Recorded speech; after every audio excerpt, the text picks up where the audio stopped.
Welcome back to Calc. This is 4.2, part 5. So again, questions involving motion are common on the AP exam. We will need to be able to use these equations and take derivatives as needed to answer questions involving motion. To answer questions on particle motion, we will need to be able to decode questions into math questions. So consider the following phrases. So again, as you guys are reading the problem, right, make sure you guys are looking out for things such as these words, right? Not necessarily the bug, could be something else, right? It could be the particle, right? It could be the car or something, whatever, right? So just make sure you guys are paying attention to the words of what's happening. So if the statement reads, the bug is stopped, that means that pretty much, right, we're not moving. So therefore, velocity must be equal to 0. So velocity, v of t, must be equal to 0. So for us, being able to be pretty much to determine, right, most of the time, they're going to ask us at which time has the bug stopped. So we're going to be pretty much solving. We're going to set, right, v of t equal to 0, and then we're just going to solve for t. All right. And then for the next part, so if the bug is moving to the right, so that means that the velocity is going in the positive direction. So we would say v of t is greater than 0. All right. And then in this case, again, we would see when is v of t moving to the right or to the left. You could set v of t equal to 0, and then we could use a sign chart.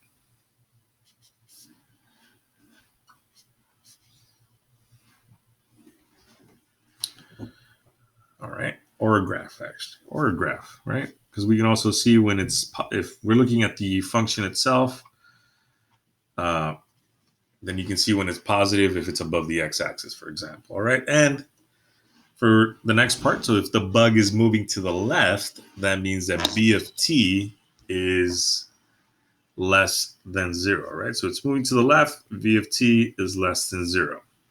So we would pretty much do the same things, right? We would set v of t equal to 0, and then we would use a sign chart to pretty much determine whether it's going to the left or to the right. Use a sign chart. Or we can also use a graph. All right, so when we're using a sign chart, is pretty much you guys find first where it's equal to 0, right? Let's say it's stopped at 5, right? So we have to determine when it made that stop if it was first going to the right, and then it start to turn back, for example. That would be the sign chart. So you guys can usually pick a value that's to the left of a 5. If it's positive, that means that the particle, the car, the bug, whatever was moving to the right. If it's negative, right, let's say it's 6 or 5.1, something like that, right? That's one of the reasons we still use limits. Again, if it's negative, if the velocity is negative, that means that the particle is moving to the left, right? But here, it might reach a point where it stopped and it just changed direction, right? So again, this would be for velocity, okay? All right.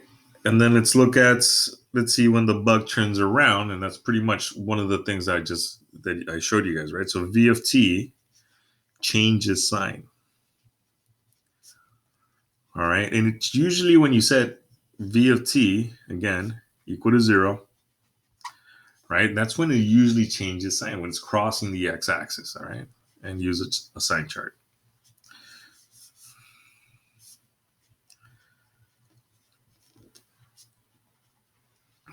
Okay. And then, of course, or a graph, right? Either of those two, if you guys can see it, makes it a lot easier.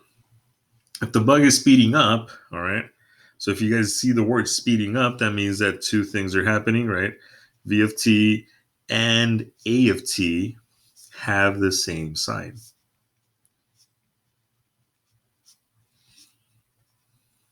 All right, so keep that in mind. If they have the same sign, that means they're speeding up. Both of them can be negative, both of them can be positive, right? So all you have to do there is just check the signs.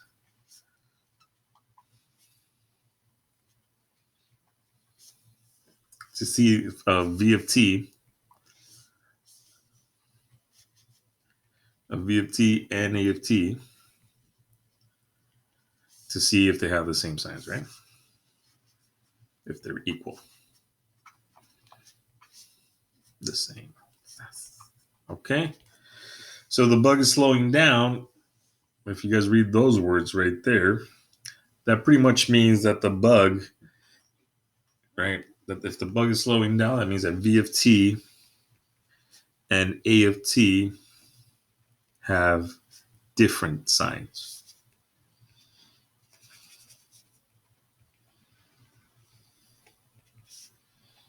All right. So if they have different signs, okay, so same thing, you're going to check to see the signs, see if they're the same, see if they're different. And again, that's going to pretty much determine whether or not it's speeding up or slowing down, right? If they're opposite signs, they're slowing down, right? It's like like going in your car, you were hitting the accelerator and then you start to hit the decelerator, which is pretty much your brake. So that means you're slowing down, even though you're still moving forward.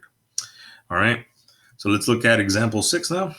So a particle moves along the x-axis with position function x of t equals sine of e raised to the 0.5t. Determine for which of the integer values t equals 1, 2, 3, 4, 5. Is the particle both moving to the right of the y-axis and is speeding up? And we want to explain our reasoning, right? So again, it's moving along the x-axis. We're given the position function, which is right there.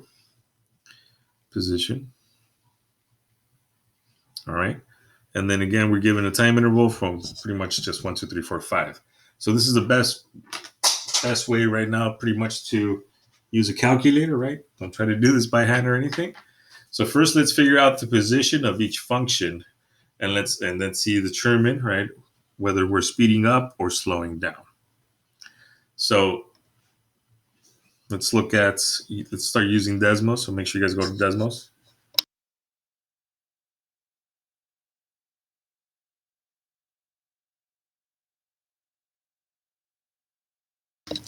So one of the things that I suggest in Desmos is that if you guys have to start instead of using x of t, use f of x. So we would say f of x, or just keep that in mind that you guys are changing some of the variables so you won't get confused here.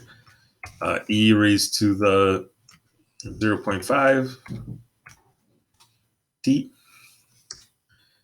And then again, we're not going to be, not t, sorry, x. So you can also use f of t. I think that pretty much would be the same. It's not going to give you any bugs right there. Yeah, so you guys still get the same thing. So let's use f of t. At least let's keep one variable the same.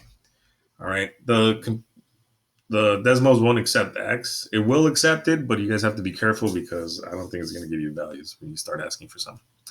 All right. So after that, once we set that, so we can pretty much add a table. Okay.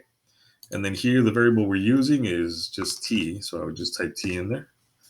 And then this one, we're using f of t. So let's go for f of t right there. And then hopefully it works out. Now let's just use x. Just use x over here. Sometimes it will work depending on the calculator you guys are using. It'll do it. All right, just to be on the safe side. So 1, 2, 3, 4, 5. Okay. So that pretty much gives us the table for the position, right? And then, so the particle is located to the right of the y-axis when x of t is greater than 0. And then this occurs at pretty much at 1, 2, and 4, right? So we're to the right of the x-axis when the particles at 1, 2, and 4. You guys see that? They're all on the positive side. And then the particles to the left of the x-axis when all these points at 3 and 5, because both of these points are negative, all right? So we want to see if it's speeding up, slowing down, right? And then, so remember, you guys can also do the derivative here. So dx, and then we're going to say this is, I'm actually going to call this g of x. All right, so I know it's the derivative of the position function, f of x. Okay. And then again, we can add another table, right? We need to determine if the particle is both to the right of the y-axis and speeding up. So we're looking at 1, 2, and 4. So we can create another table for that. Oops.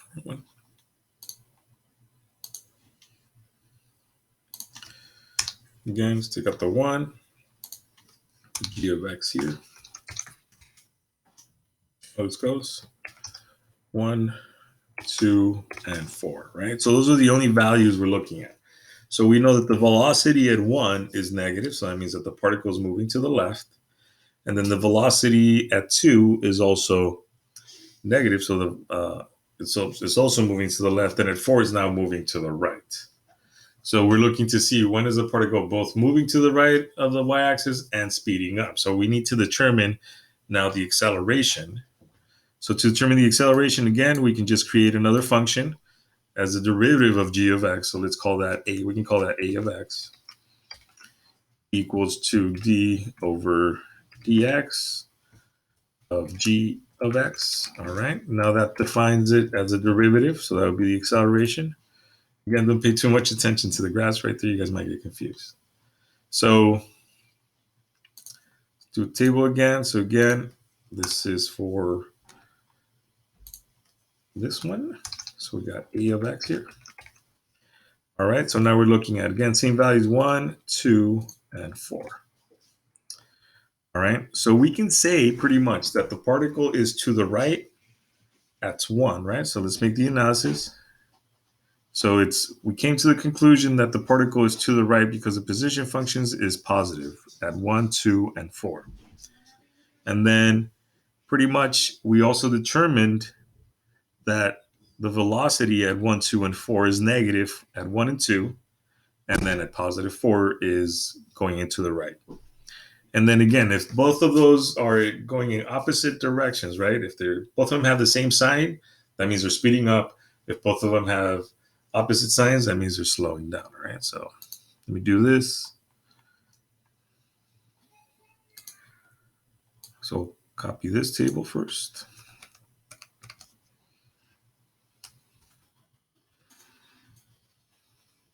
So that's 1. We labeled it right now so we won't get confused. And then this one.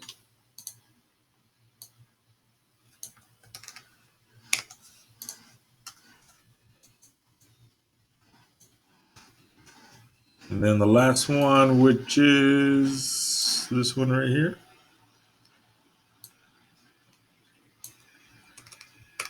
So again, I'm only paying attention to 1, 2, and 4 because that's pretty much when the particle is moving to the right. So be careful right there, okay?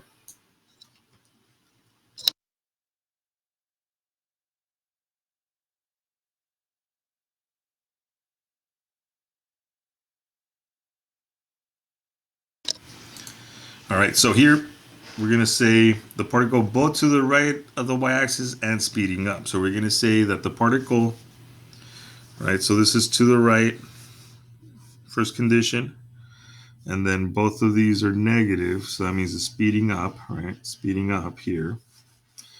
And then here, it's slowing down, right, so I'll do this in red, slowing down.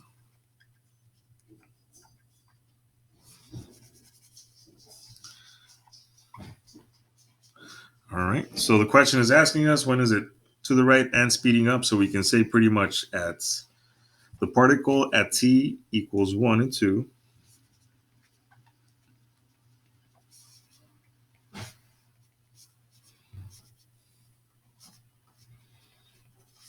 is to the right